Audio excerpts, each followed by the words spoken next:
േണ്ടത് വചനഭാഗം 103 സങ്കീർത്തനമാണ്. അതിന്റെ 3, 4, 5 വാക്യങ്ങൾ. 3 വാക്യങ്ങളേ ഉള്ളൂ. ആ 3 വാക്യങ്ങളിൽ 5 അനുഗ്രഹങ്ങളാണ് കർത്താവ് ഒളിപ്പിച്ചു പിടിച്ചേക്കുന്നത്. അത് വായിക്കുന്നവർക്ക്, പ്രാർത്ഥിക്കുന്നവർക്ക്, ഇത് വിശ്വസിക്കുന്നവർക്ക്, അത് നമ്മളിപ്പോൾ ഈ വായിക്കുമ്പോൾ, പ്രാർത്ഥിക്കുമ്പോൾ, ഇത് കേൾക്കുമ്പോൾ നമ്മുടെ ജീവിതത്തിൽ സംഭവിച്ചു കഴിഞ്ഞു എന്നുള്ള വിശ്വാസത്തോടെ നമ്മൾ ഈ 3 വചനങ്ങൾ ഏറ്റെടുക്കുകയാണ്.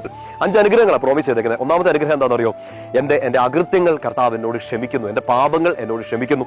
രണ്ടാമത്തെ അനുഗ്രഹം, എന്റെ രോഗങ്ങൾ കർത്താവ് എനിക്ക് സൗഖ്യപ്പെടുത്തി തരുന്നു. മൂന്നാമത്തെ അനുഗ്രഹം, കരുണയും സ്നേഹവും കൊണ്ട് കർത്താവ് എന്നെ നിറയ്ക്കുന്നു. നാലാമത്തെ വളരെ പ്രധാനപ്പെട്ടതാണ്, കർത്താവ് എന്നെ രക്ഷിക്കുന്നു. ഈ ഒരു വലിയ പാതാളത്തിൽ നിന്ന്, ഞാൻ കടന്നു പോകുന്ന ഇരുട്ടിൽ നിന്ന് കർത്താവ് എന്നെ രക്ഷിക്കുന്നു.